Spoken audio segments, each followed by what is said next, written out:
Et calme précaire s'observe déjà depuis le matin de ce jeudi 26 janvier dans la cité de Kichanka, à territoire de Masisi au nord Kivu, à l'est de la République démocratique du Congo. C'est après des affrontements vécus mercredi 25 janvier entre les forces armées de la République démocratique du Congo FARDC et les rebelles du mouvement du 23 mars M23 aux alentours de cette cité. Ce matin, un grand opérateur des rebelles du M23 a été tué et plusieurs armes lourdes récupérées par l'armée régulière, notent nos sources dans la zone. Selon les sources militaires citées par nos confrères dans la zone, cette petite accalmie intervient après les intenses combats de ce mercredi 25 janvier aux alentours de cette cité de Kichanka, qui est déjà sous contrôle des forces armées de la République démocratique du Congo. Les mêmes sources précisent cependant que ce grand opérateur des rebelles du M23 a été neutralisé avec plusieurs matériels de combat avec lui. Le matin de ce jeudi 24 janvier à 6h43, un calme précaire s'observe dans la cité de Kichanka, toujours sous contrôle des forces armées de la RDC. Des sources militaires affirment la mort des grands opérateurs des rebelles du M23 et la récupération de leurs armes lourdes. L'entité civile, quant à elle, parle de 10 armes et un Motorola récupéré d'entre ses mains, a écrit de nos confrères sur son compte Twitter. Signalons qu'après des intenses combats entre les FARDC et les M23 signalés dans cette contrée le matin de ce mercredi et a occasionné des déplacements massifs des habitants, en tout cas, un calme précaire s'observe déjà dans la cité de Kichanka, ont précisé des sources militaires. Au même moment, les rebelles du mouvement du 23 mars M23 accusent le gouvernement congolais d'avoir à nouveau ordonné le bombardement des zones fortement peuplées ce mercredi 25 janvier 2023. Et dans son communiqué rendu public ce même mercredi, ces mouvements rebelles parlent du bombardement continuel de plusieurs de ces positions par des avions de chasse de l'armée congolaise et condamnent cet action du gouvernement congolais. Au même moment, les sources de la société civile de Bambou indiquent que les rebelles du M23 ont déjà installé des armes lourdes autour de l'hôpital de Bambou. La société civile crée le pire dans la zone. Le M23 vient d'installer une arme à l'hôpital général de référence de Bambou. Il y a beaucoup de malades, des femmes, des enfants, déplorent les acteurs de la société civile dans la zone. Cependant, les facilitateurs du processus de paix de Nairobi s'est dit préoccupés de la forte détérioration de la situation sécuritaire de la province du Nord Kivu, partie orientale de la République démocratique du Congo. Uhuru Kenyatta fait mention des attaques ciblées des populations civiles par des groupes armés.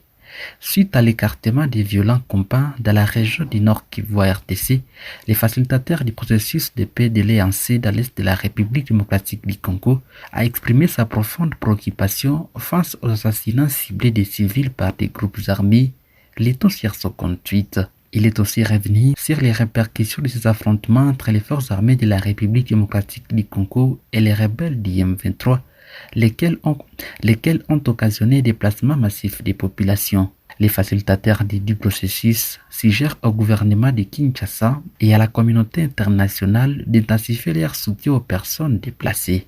De l'autre côté, le président Denis Sassou Nguesso du Congo-Brazzaville s'est entretenu ce mercredi 25 janvier avec le ministre rwandais des Affaires étrangères Vesa Biruta, qui représentait en ces échanges son président Paul Kagame.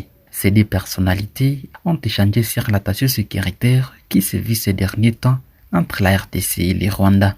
De l'autre côté, dans le grand nord de la province de Nord Kivu, toujours à l'est de la République démocratique du Congo, au moins 10 personnes ont été blessées mercredi soir dans l'explosion d'une bombe dans un petit marché de Beni, selon des sources locales. La bombe a explosé dans la soirée dans le petit marché Ma Campagne du quartier Kalinda, où au moins 17 personnes ont été blessées et admises dans des structures médicales, a déclaré à l'agence France Presse Tarsis Katembo, chef de ce quartier populaire de Beni et province du Nord Kivu. Un correspondant de l'agence France Presse a vu au moins 8 blessés, dont 3 fillettes prises à charge dans la clinique La Prospérité. Les victimes sont blessées aux pieds, d'autres au bras et même au niveau de la tête selon ses correspondants. Un jeune homme a déposé un sac en plastique de couleur verte dans les moulets, promettant de revenir les récupérer. Environ 3 minutes plus tard, ce sac a explosé, faisant des blessés, dont moi-même et les clients venus faire montre leur manioc, a expliqué à l'ANFP Dani Siaoussoa, gestionnaire des moulets, pris à charge à la clinique La Prospérité. Joseph Kakouli est responsable de la société civile locale, a avancé un bilan d'au moins 19 personnes blessées à raison de ces éclats. La région de Béni est l'une des zones les plus stables de l'Est de la République démocratique du Congo, en proie à l'insécurité depuis près de 30 jours. Toujours dans la ville de Béni, une dizaine d'officiers de la police nationale congolaise PNC et quelques éléments des forces armées de la République démocratique du Congo FARDC basés dans la ville de Béni ont été formés mardi 24 janvier sur les comportements adoptés face à un anti-explosif improvisé ou les munitions non exposées. Organisé par la police de la MONUSCO INPOL en collaboration avec les services de lutte anti-mine des Nations Unies, cette formation avait pour objectif de renforcer la capacité de ces officiers sur les dangers que représentent les anti-explosifs improvisés dans la communauté. D'après le commandant en charge de la police judiciaire de la police à ville de Béni, le commissaire supérieur de l'île Fetou, cette formation leur a été bénéfique car elle va augmenter les chances de préserver les vies humaines. Nous avons bénéficié à travers nos partenaires de l'UNIPOR de la MONUSCO et à travers une masse de cette formation pour préserver les vies humaines.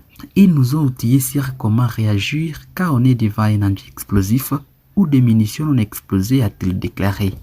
Delili Fetou estime encore qu'à marge de cet attentat, la bombe artisanale qui avait fait de nombreuses victimes à Kassindi, cette formation sur la maîtrise des anti-explosifs va permettre de contrecarrer tout attentat de ce genre. Cette formation va nous aider compte tenu de la situation sécuritaire ici à Béni. C'était très important compte tenu de notre contexte sécuritaire dans lequel nous vivons. Les terroristes sont en train de nous envahir. Nous devons nous outiller pour préserver les vies humaines et contraindre leurs actions par rapport aux enjeux qu'ils posent par-ci par-là, a-t-il conclu. Toujours à Béni, le porte-parole des opérations conjointes FARDC-UPDF, lieutenant-colonel Makazoukai, confirme la reddition de 4 terroristes ADF aux forces armées de la République démocratique du Congo, mercredi 25 janvier 2023, à chefferie de Banchoua, territoire de Béni au Nord Kivu. L'officier militaire indique que ces terroristes ADF ont pris cette décision de quitter la brousse suite à la pression des forces armées congolaises et ougandaises contre leurs groupes rebelles dans cette partie de la République démocratique du Congo. Ils se sont rendus avec une arme AK-47 et des machettes à Tchahendi Kasaka. Non loin de là, à Busondori, un autre élément ADF a été capturé. Tous sont entre les mains des services spécialisés pour exploitation, fait savoir le lieutenant-colonel Makazoukai. Les porte-parole des opérations conjointes FARDC-UPDF, au nom de la coalition des forces armées de la République démocratique du Congo et ougandaise, appellent la population au calme et rassurent sur la détermination à restaurer l'autorité de l'État dans cette partie du territoire national. Mesdames et messieurs, merci de nous suivre sur Afro Fodessa 43. N'oubliez pas d'activer la petite cloche de notification pour ne rater la prochaine de nos vidéos. Merci pour votre commentaire, likez et partagez nos vidéos. N'hésitez pas à nous laisser aussi votre commentaire. Je suis Richard Maliro, j'interviens depuis Butembo pour Afro Fodessa 43.